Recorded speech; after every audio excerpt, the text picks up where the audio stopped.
Welcome to Trulyfit, the online fitness marketplace connecting pros and clients through unique fitness business software. Casey, thanks for joining the Trulyfit Podcast. Why don't you tell the audience a little bit about yourself, what exactly you do in the health and fitness realm, and how it is that you got into it?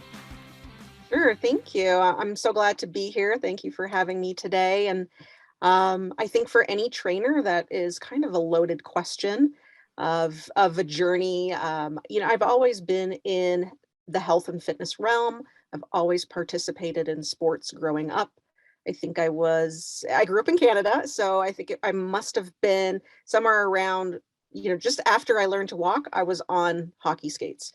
So, starting from that, I'm always doing some sort of activity. I really enjoyed individual sports as well as team sports too. So I got introduced in the gym probably when I was probably about 14 or 15, just kind of at the tail end of middle school.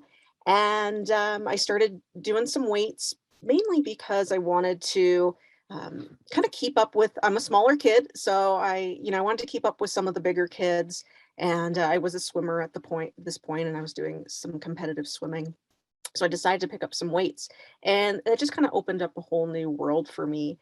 And just really met some amazing, influential people, and I really saw my performance skyrocket when I started to include some, weight training into my, competitive practice. So, from there, it really just kind of manifested. I was pretty much the only girl in the high school weight room, and it was a really interesting perspective. But I did start to compete in like pound per pound competitions, and really I spent a lot of my time in high school thinking about, well, where am I going to take this?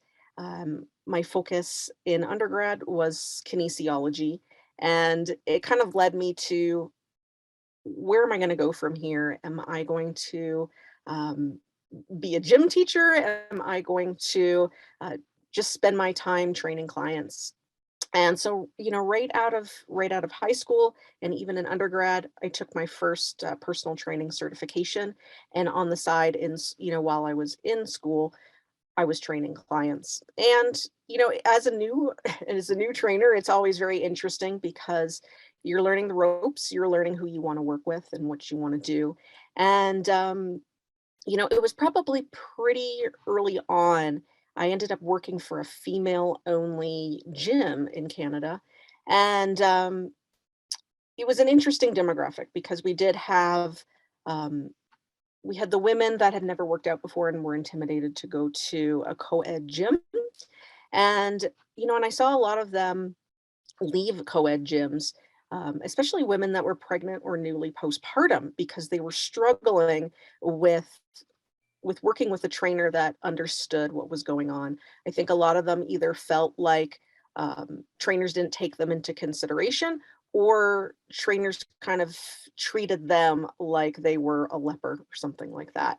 They're like, I don't know what to do. And it's understandable because a lot of, just your basic training does not teach you much about that population, how to handle that population, or they kind of like, kind of grace around it and don't give you the full picture of, of how to train that client. So I was that trainer. I was kind of I kind of ignored the fact that my clients were pregnant or postpartum. Most of my clients came to me because they wanted weight loss. And so I did that. And I learned soon after that I was injuring my clients. And I kind of learned the hard way. And through that, I kind of made that my life's work to focus on, you know, really that pregnant postpartum woman and helping them and giving them the building blocks and the information that they need to, work with any, goal or plan that they have for themselves, long term. If they want to be competitive, we can work with that. If they want to do something like CrossFit, I'm going to get you there. I don't like to put people in box and limit them, but I like to give people building blocks. So I that's really much where I have started, and that's kind of where I've focused my efforts at this point is really working with that and empowering that female. pregnant and postpartum clients. So that's kind of my journey at this point. Yeah, and you're completely correct concerning personal trainers not really having the background of working with people who are pregnancy or postpartum.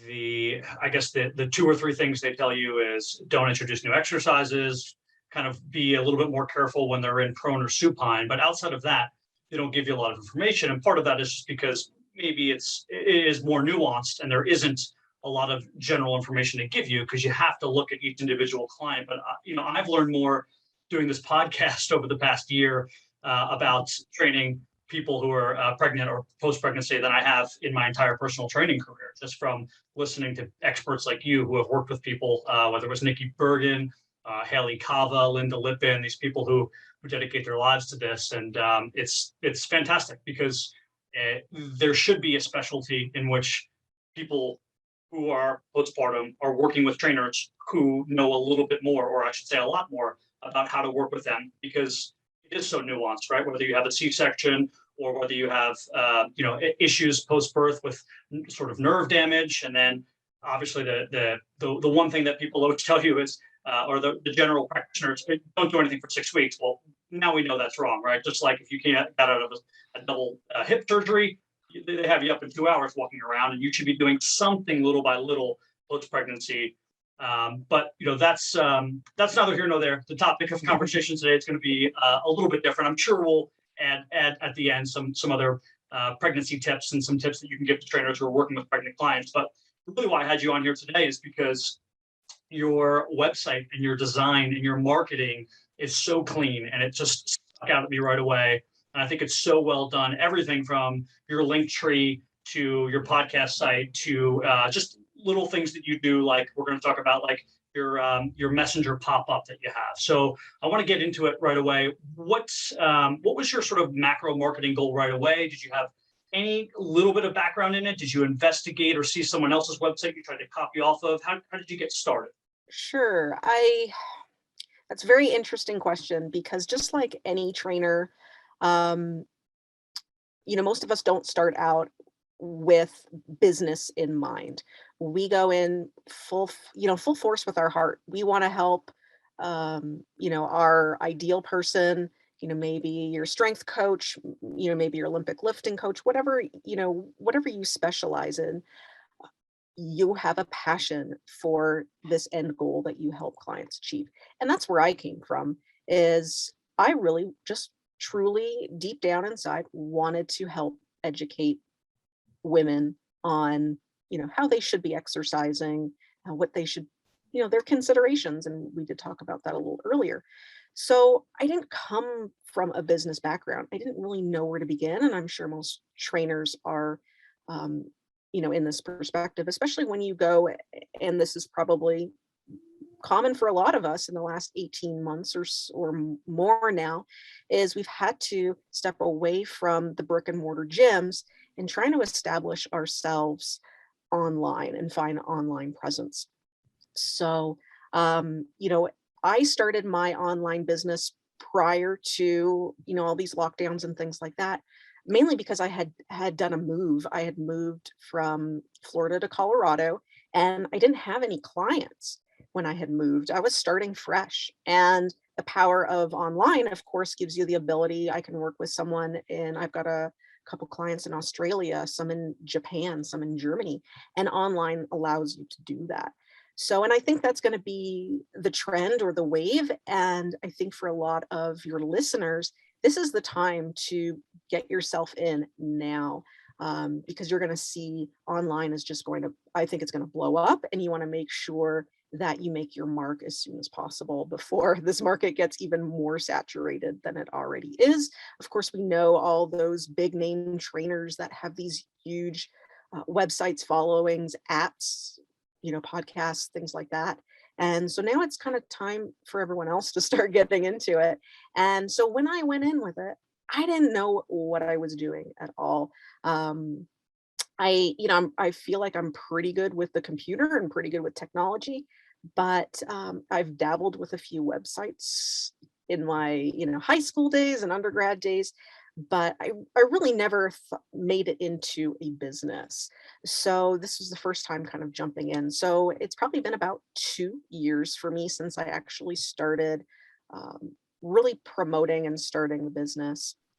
And so I started really easy, and I wanted to make this as simple as possible. Of course, when you're a trainer, um, you want to spend your time with clients. Of course, everyone has that standard, you've got your 5 a.m. client and then you've got your evening client. So where are you spending your time is really important. If it's not sleeping, eating, and prepping food, um, you really want to be efficient with building your website. So and your marketing and your media. So I really just started as simple as possible. So I really encourage people when starting a business, pick two things to focus on, and then you can branch off, as you're established. So I started out with, I actually started out with three things. I started out with a blog, I started out with Pinterest, and I started out with a YouTube channel, and all with the goal to get people into my website. So I really started very small, and I started with the marketing that is one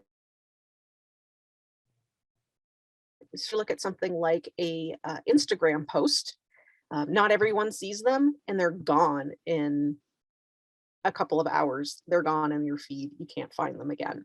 So I really focused on something like Pinterest, which you make one pin, and I'm still getting people. I put pins up 2.5 years ago. People are still clicking those pins to my website. Same with my blog. I've focused on getting Google to kind of respond to my website. I'm using a lot of keywords that drive traffic. So really start with basically a basic foundation and then kind of built upon it from there. If that answers your question. Yeah, totally. And I think, to add to that, one of the reasons why you start, a website is because the longevity of that website is one of the algorithms in which your website is going to be brought to the top. And what I mean by that is if you just made your website yesterday, as opposed to 4 years ago, you're going to rise up in those search rankings just having your website having been made 4 years ago. So it's important to have that in the background, and almost like a podcast, it's not sort of immediate. You're not going to see immediate results from that, but it's good that it's building in the background. And I want to, just sort of echo some of your other thoughts, which I thought were really important, is that eventually you need to be on all platforms because you don't know where people are going to be searching for you. So you need to have, even if it's a little bit of a presence on LinkedIn and on Instagram and on Pinterest and on Facebook, wherever, because you don't know where someone can come across you. And you don't want to leave any of those, windows closed, for lack of a better term. But when starting out, if you're trying to do 12 different things, you're going to get none of them done. So it's a great point that you said, pick two things out and try to semi-specialize in them and really put good content and all of your energy and effort into those few things. Absolutely. And I really utilize using content. I'll create one piece and I'll put it everywhere instead of creating new content for everything. And that's why I really actually like podcasting is I make my podcast, and from my podcast it goes to a blog on my website. I put the transcript there. I have, all the links. Then I also I do video my podcast, and it goes on YouTube. So people that are scrolling around YouTube, maybe they use, and I really try to keep great titles of my podcast that someone would search for. So like a question. So I like to form a lot of my podcast episodes as questions that someone would probably type in Google. And that will increase the chance that someone's going to find me on YouTube, find me on Pinterest, somewhere else. Because I basically have taken that episode, I've put it on Pinterest, I've put it on Facebook, I've gone Facebook Live with it, I've made a reel out of it, and just all from that one podcast episode. So I think finding a way to use your content in various platforms is really important. It's going to save you time too. So important. Great point. I do the same thing. I put the podcast on YouTube. I don't put them all on YouTube. Some of them I do, some of them I don't. It depends on a lot of factors, but I at least take clips from the video component and then put them in my my story feeds for Instagram or as Instagram posts and things of that nature. And then in addition, I also do the transcriptions. I use something called otter.ai to There's a bunch of those websites out there. I pay, I think, $9 a month for like unlimited, basically transcription, where I can upload the podcast and go. Some of them charge maybe 20 cents per minute. There's different ways you can go about it. But like you said, having one piece of content, I have a book behind me, Fitness Business 101, with 75 pages. I can still to this day take content from that book and repurpose it and put it on some sort of Instagram. So, long sort of form content like a blog or a book or something, it's also great because you can use it for years. Cool. Yeah, it's definitely important and saves so much time. It really does. And if you've got a wheelhouse, you've got a message you're really trying to push. There's a million ways you can say it, and sometimes it takes. And I don't know the statistics. I think it's like people that are listening to your message need to hear it. I think it's like 7 or 8 times Yes, before sometimes. they actually get it and they actually take action. So if you just put one post on something like Instagram and expect a flood of clients to want to work with you, um, it's really unrealistic, especially in this day and age. Everyone's got their scrolling ADD. We got to go on to the next post. Most people are missing your message. So you just got to come at the same message multiple times for people to finally start getting and understanding what you're all about. So I love your website. It's super clean, easy. I just feel like, sometimes you open up a website and you get lost. You don't know where to click. There's too much. You get out of it, or things are confusing and just not intuitive. I feel like yours has all of that, right? It's intuitive, it's easy, it's clean, it's sort of purpose driven. And I'm not sure which website service that you used. I know I used Squarespace when I started. I know a lot of people use Wix. Those are good and bad. They're good because they're very, very, very easy to use. They're bad because the amount of things you can do with them are very limited because they're more template based. What service did you use and why did you pick it? Yeah, absolutely. And you kind of made your point right there. When I made my first website, and I think I must have been 14 or 15. And my first website, I actually dabbled with just this was before all your fancy web builders. Attempted to learn code, and I had 2 websites. One was all about snowboarding, and then the second was all about um, concert listings in my local area, because I found that I was a punk rock kid. I really liked the little local bands, and no one had a website out there to say when the shows were. So I kind of started using and it was very ugly. It was just a plain page with just words. There's nothing to click on, and I think from learning that, I really respected the fact of freedom to build your page as you like it. So I did also progress, and I started with Wix for a very basic site, and I hated it. I couldn't do the things that I wanted. I am a very visual aesthetic person, and it was really important to me for it to look a certain way. So I have gone with WordPress, which might be a lot for people to jump in as a first website. I typically recommend people start with, if you're looking for the balance between, visual, in personalization, as well as the combination with templates to help support your look. I usually tell people to start with something like Squarespace. It's kind of in between Wix and in between WordPress, and it does have a lot of functionality. But I do use WordPress for mine, mainly because I want every box a certain way. I want it to flow a certain way. I want the freedom. And the good thing about WordPress is it has what is called a lot of plugins, which are just pretty much like little apps that just, if you want it to do something or look a certain way, they're really apps that take out that coding, all that difficult stuff away, and kind of make you look like a pro when you're not. Yeah, I think long term too, a lot of people regret not having WordPress as their company or personal business builds. They see all the things that they cannot do now, and you're sort of locked into the I guess you would say the handcuffed aspect of having something like Wix. But at the same time, you're right. If you're just starting out, maybe Squarespace is where you want to go because it's somewhere in between those two. So again, your website is fantastic. And then when I click on your podcast link specifically, I think that is fantastic how you have that all laid out. What made you choose that format? Did you go through other formats initially? What makes you choose images over just having like the title? How exactly do you go about choosing all the things for your podcast specific link on your website? Sure. Yeah, that's a really good question. And for anyone that is starting a podcast, a lot of the times, your host of your podcast, sometimes they'll have just like generic websites. My podcast is hosted on Buzzsprout, and if you pay a little extra, you can get their like custom website, and really it's kind of very generic. You really can't move anything around. It is what it is. You can add and remove things, but you really just can't configure it the way that you like. So I did spend some time looking at other podcast websites.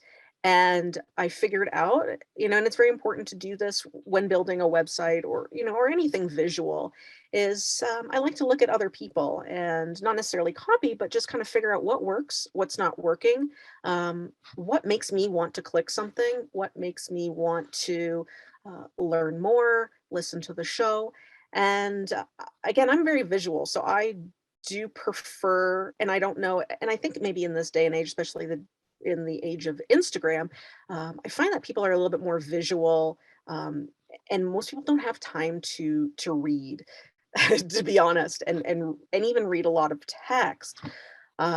So I really like that visual. So I like to include a lot of images in my website design. So I do like people to recognize and put a face to the business. So everywhere that I am and everything that I do, my business is Strong Moms Fitness. I make sure the name Daisy goes with Strong Moms and they're just associated, so that, and I'll tell you right now, I get emails from, you subscribe to something online and then you get an email from Joe, and you don't know who Joe is. But I went to, powerlifting.com. I always try to, really important is to brand yourself with your business, either if you want to use your name exclusively or coordinate your name with your brand. I find that's really important. So I try to really focus that throughout my entire website, not only my podcast site. But again, I like to have my podcast site express to people that they should go and listen to the show and that they need to click and subscribe and all that. And I find that that message is really important on a show, and that's going to allow people to remember you later. I think a lot of times we go to, podcasts, but we fail to subscribe, and then we forget what show was that I heard this information. So my goal with my website was, one, to make it visually appealing and people don't have to spend much time reading, that they can find all that information quite easily, and then encourage them to subscribe and want to learn more. Your pod site looks a lot like Danny Lennon's A Sigma Nutrition. That's why it stood out to me. And it's professional. Again, it's clean. There's images. There's really great titles. I think all that matters. And I do think that some people miss the mark on both the things you just said. Number one, they don't try to get people to subscribe. They're so focused on what they're putting out, but they don't remember that it doesn't matter how good it was, because if, like you said, if people come and see you and they unfortunately can't find you again, they might not look too hard, and you're lost. So you have to get people to subscribe, and then also again, differentiating yourself slightly, whether that is a color scheme or the type of images you use, or whatever that is, the type of titles you use, I think is important, and you do a great job on that. Thank you. Appreciate that. So did you ever hire a business coach of any sort? I know that's a big thing in the industry. People will hire some sort of business or marketing coach. And if not, how else did you come up with all of these other these ways to develop your brand and your strategy? Was it simply, like we just talked about, looking at other people who you admired, or did you read some books? How exactly did you acquire this knowledge? Sure. Yeah, that's a great question, and I'm sure I'm not the only one in this camp. But I started out, and I didn't have much money to spend. I did research some of these business coaches, and you can expect to pay, upwards of $25,000 a year to work Unbelievable. with a business coach. Sometimes they have a background in health and fitness, and a lot of time catered to, a business to business experience.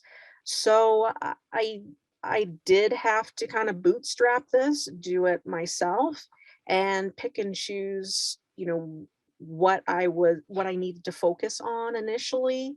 I did purchase a lot of courses. I read a lot of books. I watched a lot of YouTube videos. I did find a few, I did find some people, business coach websites, and liked what they did. And I tried to consume as much of their free stuff as possible.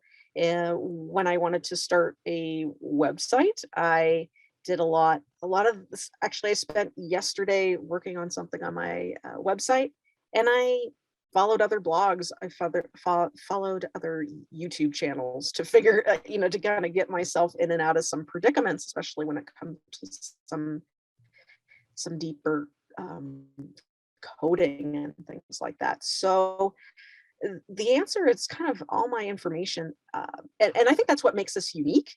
Is when you start picking up the best of everybody, and I kind of feel like that's what I've done. And for sometimes things seem a little disconnected in maybe my marketing efforts or the flow, but it will eventually all kind of come together as I kind of learn from here and there. And I took courses on blogging. I did courses on how to make Pinterest work, how to make Pinterest a way to bring in leads and acquire sales from that. I learned about how to do Facebook Lives, how to launch a course, how to create a course.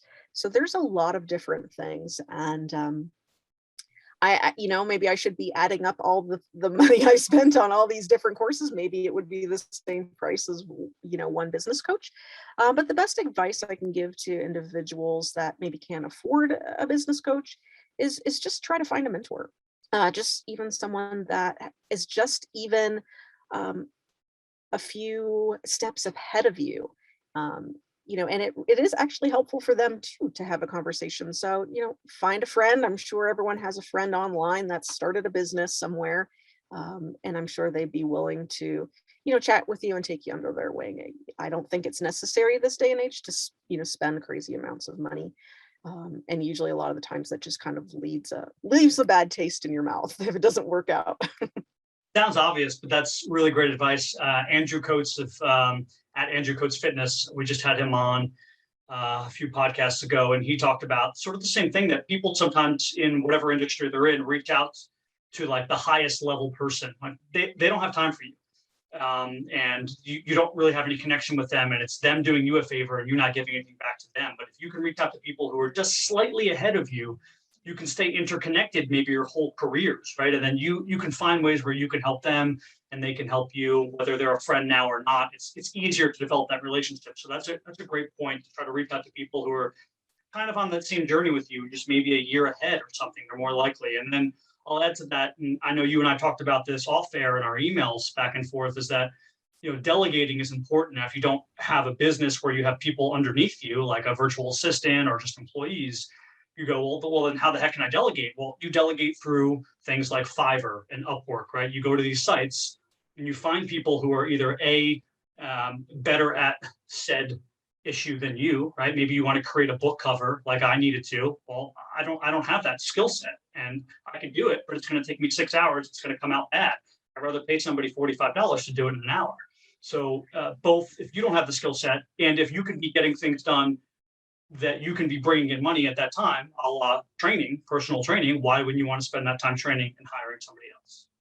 Sure. Yeah. And I think that's an issue, especially it's kind of like a little rabbit hole that it's so easy to fall into is, you know, it's important as a business individual is to figure out what's your hourly rate, um, and where are you best spending your time? So a lot of people waste time on the silly things that are not bringing them in money when they could be doing things that are, money producing.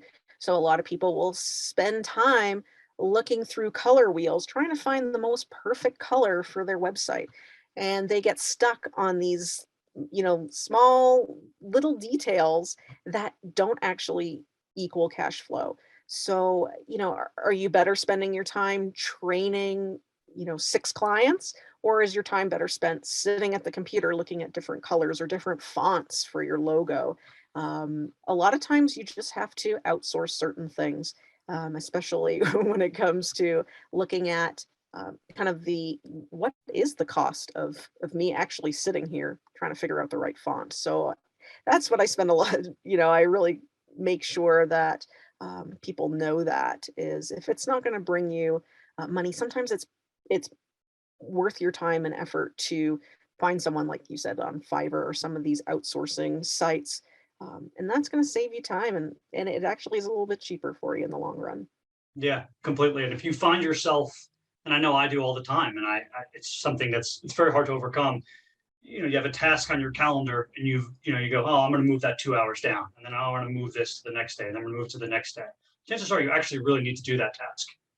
You just don't want to do it, and instead you're filling Right. your time with, figuring out if you should use, magenta or light blue on your website instead of actually doing whatever task that's probably it's going to actually earn you money and take you to the next step, but it's more difficult. So it is important to just kind of remind ourselves that. I know that I'm saying this also for myself that those simple things that we think we enjoy and we're wasting time with, we could actually be progressing in our business, giving those things away and doing the hard things that we keep pushing to the next day. Sure. Yeah, it's important to see yourself as the CEO of a business. And as a CEO of a business, would you be spending time doing some of these little small minutia chat tasks, or would you be giving them to someone else to do? So that's very important. So on Trulyfit's website, again, we're not fully operational yet, but we use a program called Live Agent that allows us to answer phone calls, but then also have a chat bot in the bottom right corner. People come on the website, they click the chat bot. We have somebody there who's live answering questions. We also have a robot who just responds accordingly, but you can get a live agent right away. And it's sort of I would say, a fad amongst bigger companies, right? So if you have a telephone company, an internet company rather, that you're reaching out to, they probably have it when you go on their website. But individuals don't seem to be really using them. You do use them, and I think it's fantastic. Why did you choose to do this? Did you see it on someone else's site, and how exactly did you set it up? Sure, yeah, and like I said before, is when I make my websites, I try to model others that look awesome and are um, working for me. So I did have a positive experience when I went to. Um, so let's just compare two websites. I went to one website and I was interested in purchasing some gym equipment. Let's go with that since everyone. I had a question about the gym equipment. It was, Friday, Saturday night, something like that. And I didn't know if it would work. I had a question if I could do certain exercises with it. And, it was, let's just say $500. I went to another website that had a similar product. Um, and again, I had that same question. Does it do this exercises that I wanted to do? Does it fold up properly? Can I fit it in a closet, something like that? And the only difference between those two companies is they actually had one of those little messengers. I think it was Friday night or something like that. I typed in there, I said, hey, does this do XYZ? Someone popped up within 5 or 10 minutes, answered my question, they got the sale instead of that other company.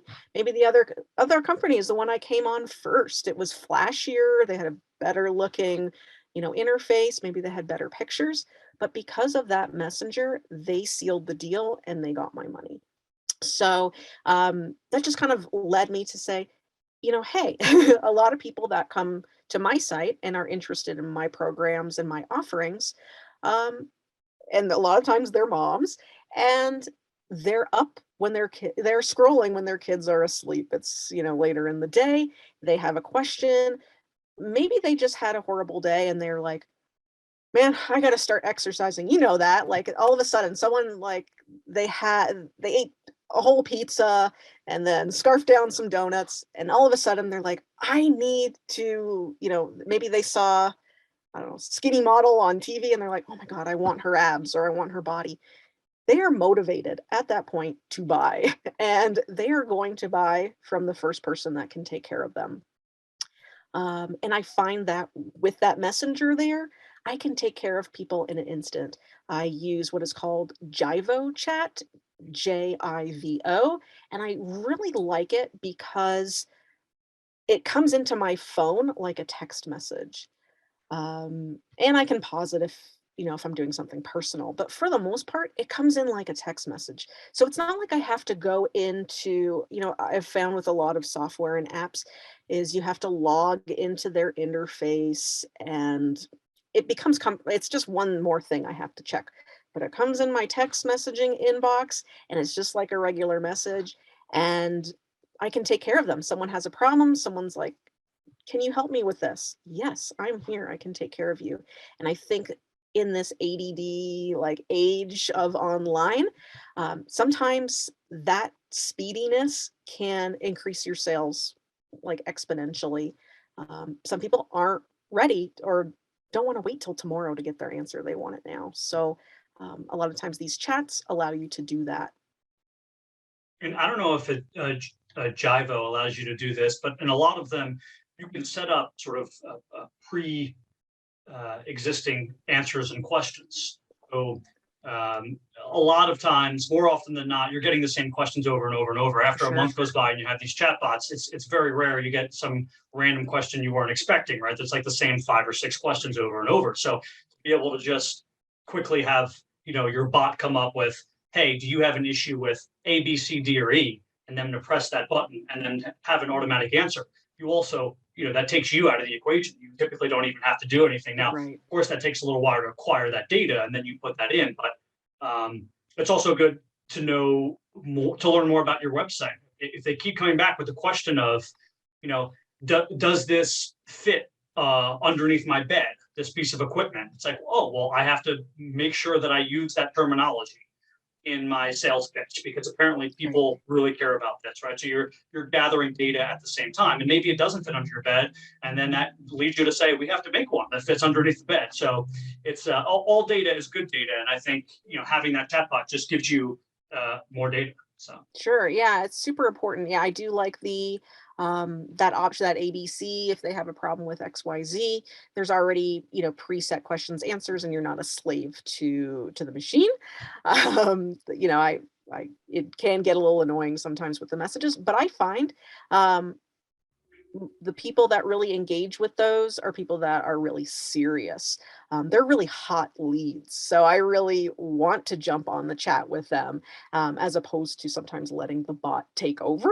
So I really do jump on those. And especially when you're getting started and you have the time to do it. I mean, once you're huge and you're Jillian Michaels or something like that, you probably don't have the time, or maybe you have staff that does that. But sometimes one sale makes your month, makes your week, helps you pay your rent. So I use that to its fullest extent. It can be a nuisance, but really it does make a huge difference. So I do like it. And I also have, I'm always collecting that data and making just a big master FAQ section and making sure that what if that question's asked a bunch of times, that's going to be smack on my website. If I know people are asking that question. So I do like your comment of always acquire data. What are your people saying? What are your people asking? And maybe have some sort of document on Google Docs or something that you go in and you put that data and every once in a while you check it out. keep it refreshed, and see how often people are asking these same similar questions. And then that's probably something you should include in your messaging, because that might be just like a spot that you just kind of overlooked. As being professionals, we assume everyone knows at least what we're talking about. And like you said, with the bed, like, maybe, yeah, maybe I didn't think about that when I created the product. And yeah, I want to use that verbiage in my copy. Yeah, I think that's another important point I'll sort of echo and expand on, is that there's so much that we forget because of all that we know. We just assume that everyone else is in our little bubbles, when that's typically not the case, right? So even someone like me, who is in, you would consider, a health and fitness bubble, right? Whether I want to or not, on Instagram or on Facebook, I'm getting all of these ads and pop-ups and things for health and fitness things because I'm in that. But there are bubbles inside of bubbles. So, for example, I didn't know what intuitive eating was until maybe like 3 months ago, where apparently this is something that I probably should have known about, being in the health and fitness industry. And it's just because, I don't know, I had gone down some rabbit hole where I was clicking on more fitness stuff and less nutrition stuff, and I never was sort of shown that necessarily. So you assume that everyone else is in your bubble. That's probably not the case, and we don't know where people are coming from and what they know and what they don't know. And then also, we can use that information to repurpose it, like we talked about before. Maybe that question leads into a blog, right? And that blog leads into a podcast, and so on and so forth. So record that data, and sort of staying on track here with getting information from people. There's lead captures, right? Email captures. Sometimes people use a link on their website. They give away something for free.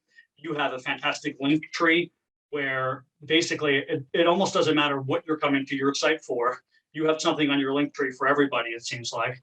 And I want you to talk a little bit about that. How typically, when I go to a free guide or some sort of workout, that's for free, it seems to be nonsense, and it's just a lead capture. Yours provide a lot of value. So how did you put that all together, and why did you put that all together?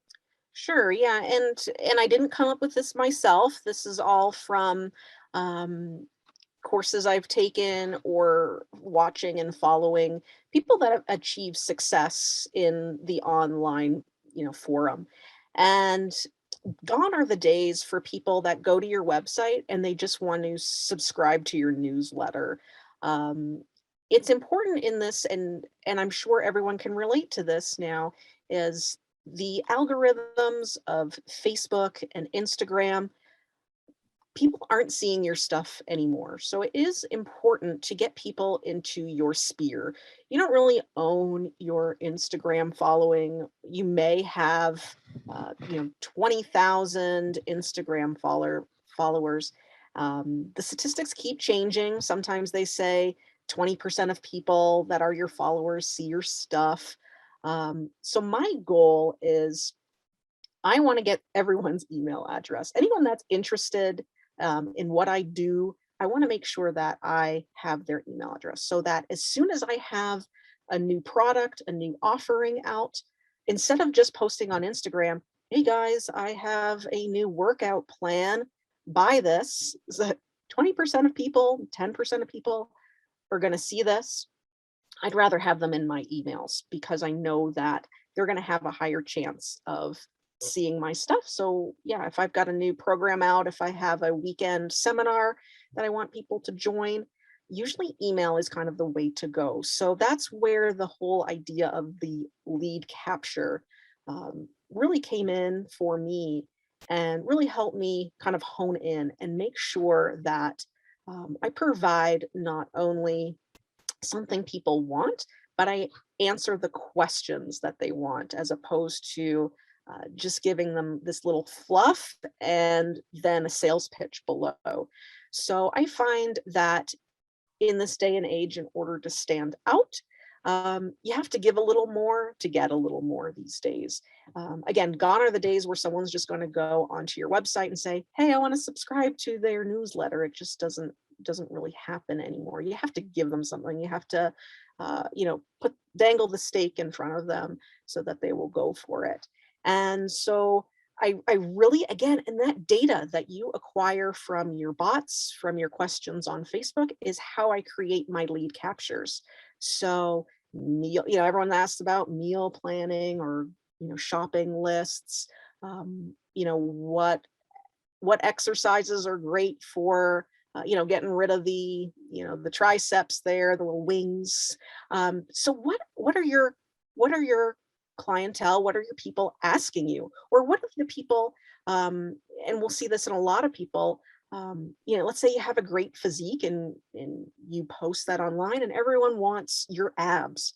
Well, create a lead magnet for people to get those abs. They're going to want to, they're asking you that question. You might as well grab that email address and give them something in return. Um, I would probably say a lot of times they say with the lead, you teach them kind of the why and the what, but the full how is your program. So I may, for example, I have my newest book is called Flat Abs After Baby.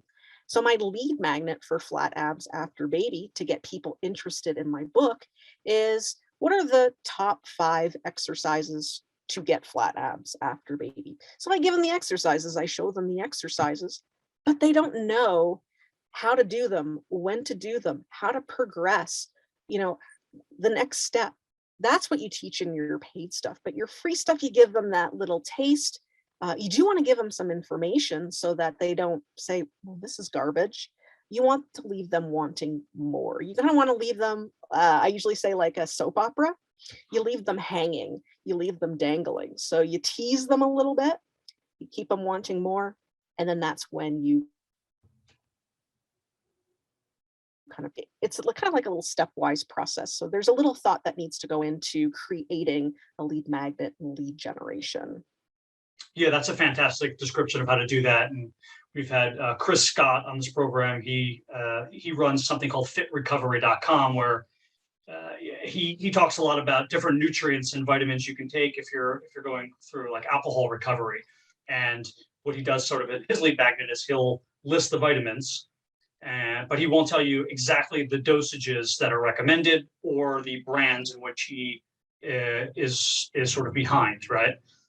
So again, that gives you information, but you're not getting the full scale information unless you invest in the coaching program or the course or book or whatever else next. And I think something along those lines is always important. Give them information, make sure you're providing value, but it's always good to hold some of that back. And there's more than one way to do it. You can have some sort of lead on your page. You should probably have it in more than one place, not just on your website, but also some sort of Instagram and Linktree thing, and even subscribing to the YouTube gets you something. So have it in more than one location, because like we talked about earlier, initially you should be focused on maybe just a few of these platforms to grow them out and to make sure you actually have enough content there to be looked at. But eventually you don't know where people are going to be looking, so you want to have at least your toes dipped in the water into each of these platforms. Absolutely, yeah, and it is important also to, in your business, start to kind of stand for something and be recognized for something. It's really hard these days. There's a million coaches, a million trainers out there. So, if you want to be known for, recovery or corrective exercise after, a sports injury, then really kind of hone on something that maybe sets you apart from someone else. It's so easy to go to everyone's website and they just have their generic coaching or training. And I think now more than ever, people are looking for something that's more specialized, more niche down, more catered to them and their interests.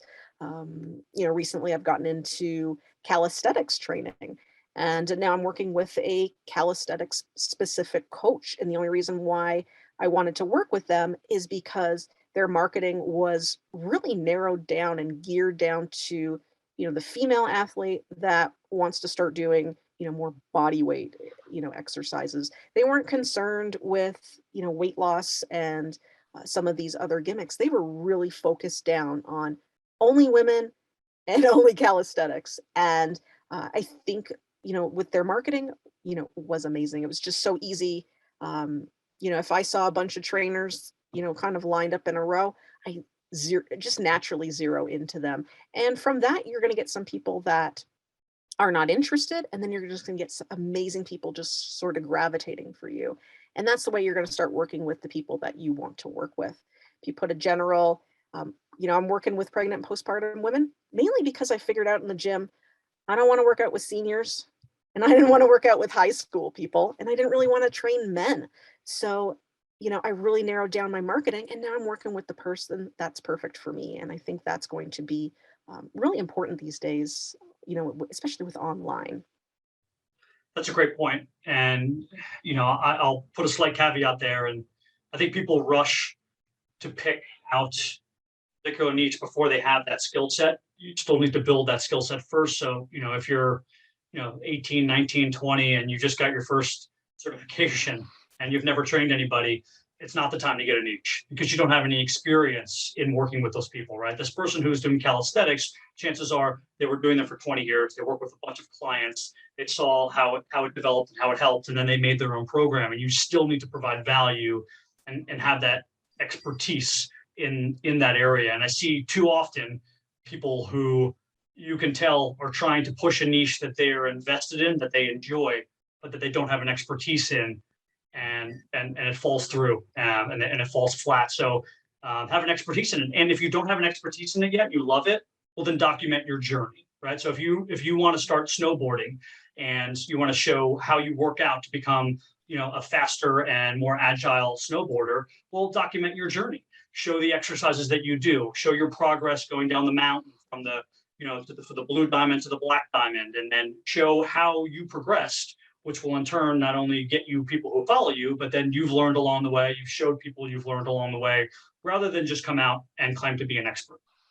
Right. Yeah, that's super important. And I think, you do see the individuals that do really great out there. You do see their journey. And I think as humans, we do like to see, people starting their journey. We like to see kind of the wins. We like to see the fails. And I think that just kind of builds that integrity. It builds that sort of trust factor. It's really important. And I think every trainer knows this. Like the first 5 years of personal training, you learn fast what you want to do and what you don't want to do and who you don't want to work with.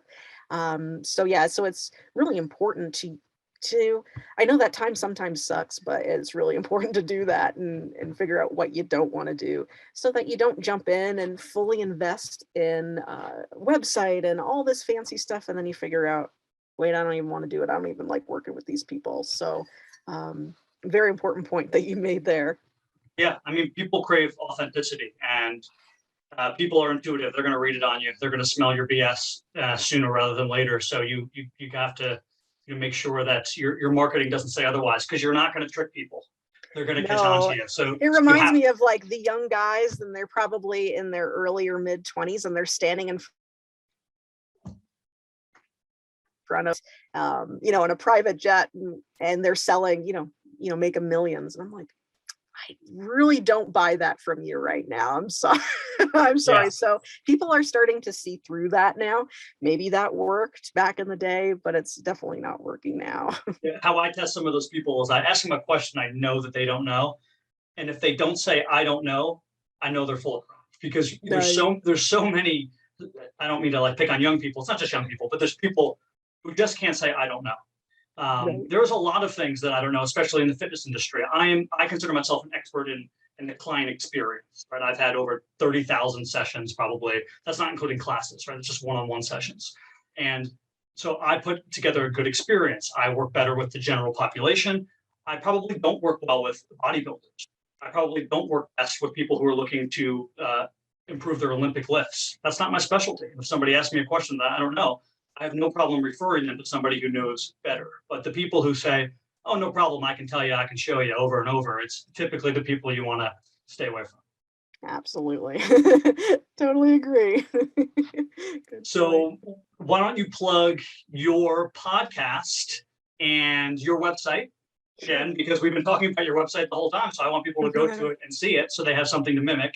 And let's let everyone know also where they could reach out to you, maybe like not professionally, but directly if they have questions about some of the things we've been talking about. Yeah, absolutely. Yeah, I appreciate that. So I am everywhere literally everywhere online, at Strong Moms Fitness. You can find me. My podcast is the Strong Moms Fitness Podcast.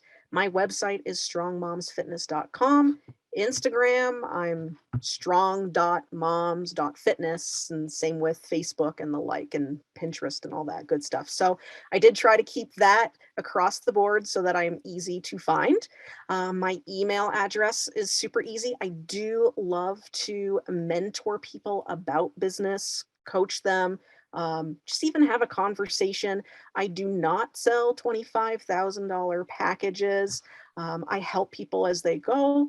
I charge a nominal fee similar to like a personal training fee, as not crazy.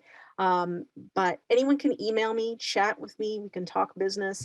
Daisy at strongmomsfitness.com. Really doesn't get easier than that. All my stuff across the board is strongmomsfitness.com. One last question. Sorry if I'm putting you on the spot here. Yeah. Is Daisy Bravo your real name, or is it like Tom Cruise, some sort of stage name? Yeah, so that is a great question. Daisy is a nickname, and on all my branding, it's actually Daisy Andrea Daisy Andrea Bravo. But I go by Daisy mainly because that's what everyone used to call me in the gym, because I was always in the workout room and I was the only girl. And they're like, there goes little Daisy Duke over there working out in the man's gym. So that's kind of where it started. And I just wanted to kind of keep that across the board. It keeps it fun.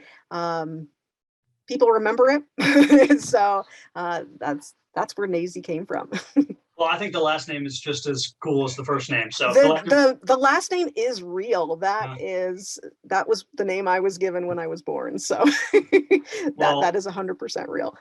I guess the sort of pseudo irony here is that all the marketing things you've done, nothing has worked better than just your name, I think. Daisy Bravo in and of itself. Well, I appreciate that. Yeah, absolutely. Yeah. And, everyone calls my brother Johnny Bravo. There was also an 80s WWF wrestler called Dino Bravo. So I do have, I was also referred to as Dino. I prefer Daisy as opposed to Dino. So, but yeah, there's a lot you can do with Bravo. So yes, it's definitely speaks to my my diligence, my knowledge, and kind of my gung-ho presence. So yeah, Bravo kind of really fits me in my character. Well, Daisy, thank you so much for joining the Trulyfit Podcast. And I hope to steal you for another hour down the road speaking about something different. Absolutely. I'm always here to share.